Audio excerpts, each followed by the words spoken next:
welcome to the Eyes Media. And before we start potentially the last episode of this series, I want to give you, the viewers, a little fun, quick story that plays into this episode on why a certain interview clip isn't really going to look good.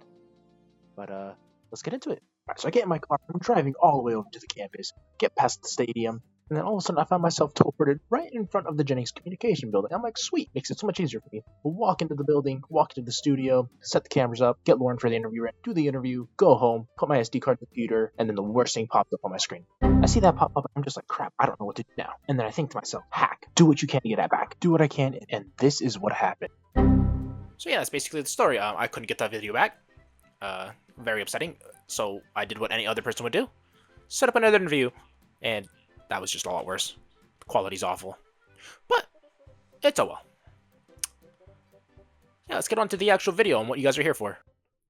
In every live production, there's one person calling the shots. Literally, they sit in front of a wall of monitors, giving directions, calling cues, and keeping the entire production on track. That person is the technical director. And today, we're stepping into their world. TD is responsible for switching between video sources in real time.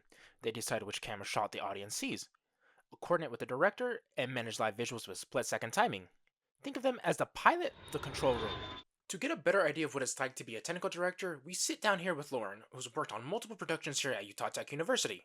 Hi, my name is Lauren Golden. I am the video/broadcast production coordinator here at Utah Tech University, and I also teach the Introduction to Video Production classes and the Live Media Practicum courses here. So I'm in the classroom a couple days a week, teaching students in kind of a lecture-based format, and then my team and I are responsible for broadcasting or streaming or recording certain events here on campus, whether that's commencement or athletics, certain Q&As or speaker series, things like that we'll cover and make sure they're being, like I said, recorded, live streamed, broadcasted, and then making sure that the students are getting those hands-on opportunities, real-world experiences, so that they're able to graduate career-ready after having experiences here working in those fields.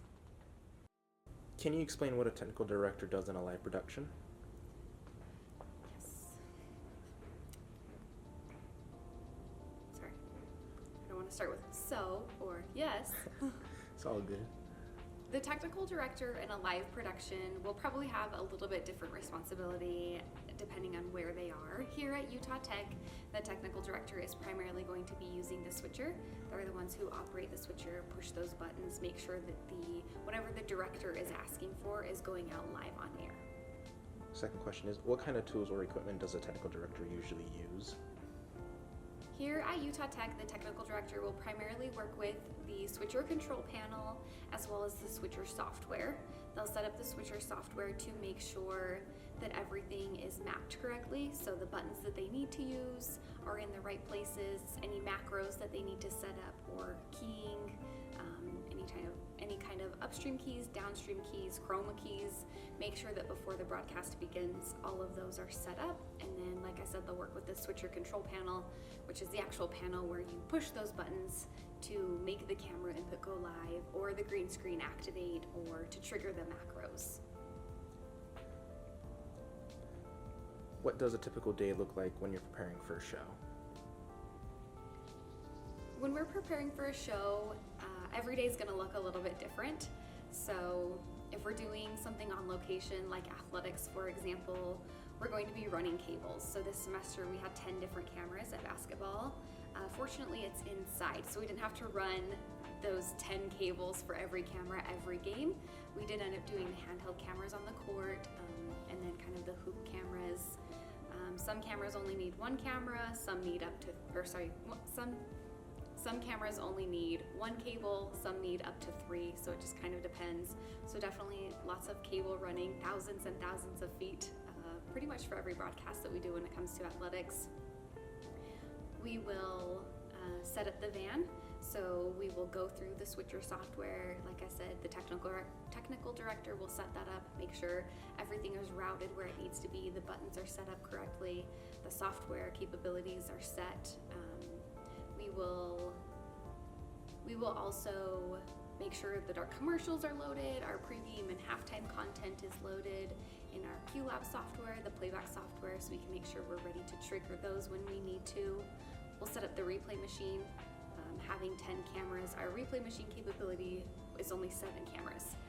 So we have to decide which 7 cameras we're going to assign to replay that day, unless we set up a second replay machine, in which case we would also do that on game day to make sure it's ready so we can do all 10 of those cameras, which is nice. It's always nice to have more angles. We will set up our graphics software. So we'll make sure that our ROS Expression graphics software is ready to go. We will load rosters for each team. We'll connect it to live stats, make sure that everything is correct so that we're ready to trigger those during the game. Make sure it's actually connected to the score in the arena so that when they're updating the score, it's updating live on our broadcast as well. I will call ESPN and check in with them. We fax an hour and 20 minutes before game time. So I'll call them, we'll run through our camera feeds, make sure that each of those feeds is being sent to ESPN and that they look good. We will test lip sync, so I'll send them a piece of audio, or a piece of video, with audio and with someone speaking on camera so that we can make sure that their lips are lined up with the words that they're saying. We will test break clock, which is a new software that they implemented just within the last year, where we're able to trigger our own network breaks, which is really convenient. It means we don't have to be on a Zoom call with someone from ESPN the entirety of the broadcast anymore. We're able to do it ourselves, which has been really convenient. And then once students arrive, we will fax. So that stands for facsimile, which is as close to the real thing as possible. So we'll have students go out on camera.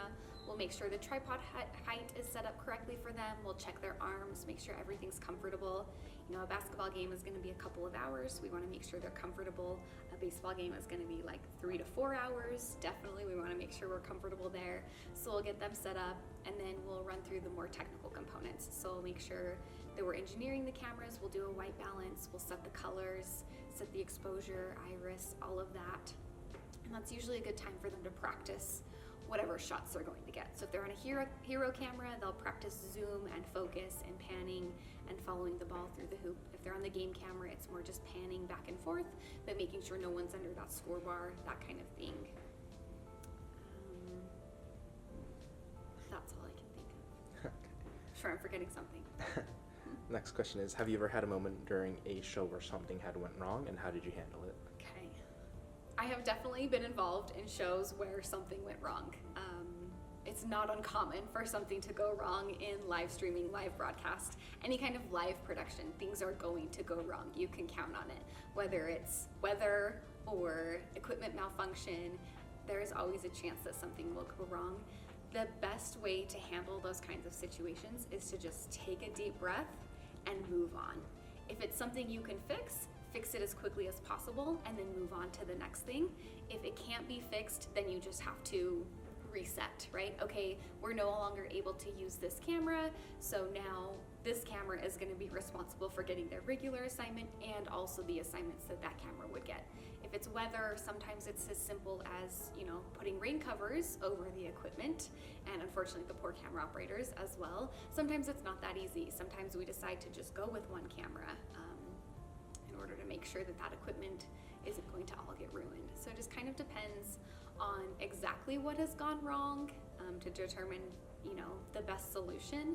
But ultimately, the best thing you can do is take a deep breath and then move forward to the next thing. I like to tell my students, you have to have the memory of a goldfish, right? Take a deep breath.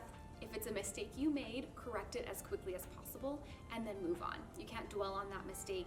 You have to be able to move on to the next thing, because if it's constantly in the back of your mind, you're going to have a hard time staying focused on what comes next. And because the production is moving so quickly, would suggest that they be technically minded to start. They're going to be responsible for setting up that switcher software. So you want to be familiar with computers and software in general, following the steps to make sure the switcher is set up correctly for how you need it for that particular broadcast. You also may be responsible for wiring the switcher. We have our broadcast van that moves from location to location, and it's a mostly permanent setup, so we're not doing that before every broadcast, but there are some instances where we need to change a specific replay input or switch a camera input from a Triax camera to a camera that's using coax or SDI, for example. So you do need to have some ability to understand what inputs need to go where, what kind of inputs you're using, if you're using any kind of DAs or something of that nature, to make sure that you're able to rewire the switcher if you need to. Technical directors also need to be able to handle pressure calmly. Like I talked about, making a mistake. If you do make a mistake, you just take a deep breath, correct it as quickly as possible, and move on. But live broadcast can be a very stressful, overwhelming, anxiety-inducing environment, right? So you want to make sure that you're able to handle the anxiety, the stress, the overwhelm well without getting too overwhelmed. It's natural to be anxious. Personally, it's thrilling, right? You're in the event, things are happening quickly, you're making adjustments on the fly, but it can also be overwhelming. So definitely you want to be someone who's able to handle stressful situations and pivot quickly, correct mistakes quickly, and move on to the next thing. And then last question is, what has your experience been like with working with students throughout the semester? I attended Dixie State College originally, and then Dixie State University. My degree is from Dixie State University. Obviously, we've transitioned to Utah Tech since then. But one of my favorite things about teaching is being able to share experiences that I had as a student with current students. So as a teacher, as a professor, I get to watch them experience the excitement, the thrill of mastering this new skill for the very first time, and then getting to call home about it and say, hey mom, I was on ESPN Plus tonight, go watch my content, right? That's something that's really exciting to me. Again, as a student, I got to experience those things. It's really fun to be able to share them with students. So being able to connect with them, see their passion, watch them learn things about themselves, whether or not it's related to TV production or video, right? You're always learning something new about yourself. Maybe it's that you can do challenging things and you're more capable of something than you maybe originally thought that you were. This is such a fun environment to be in, and college students are really adaptable and can pivot well, and so it's fun to see them grow and learn new things about themselves throughout their college journey. All right, that is all the questions. Okay. From switching angles to controlling the flow of the show, the technical director is the backbone of any production. They make sure what happens behind the scenes looks seamless on screen. Thank you all for watching and sticking with me as I give you a glimpse of what really goes on behind the scenes of any media production event.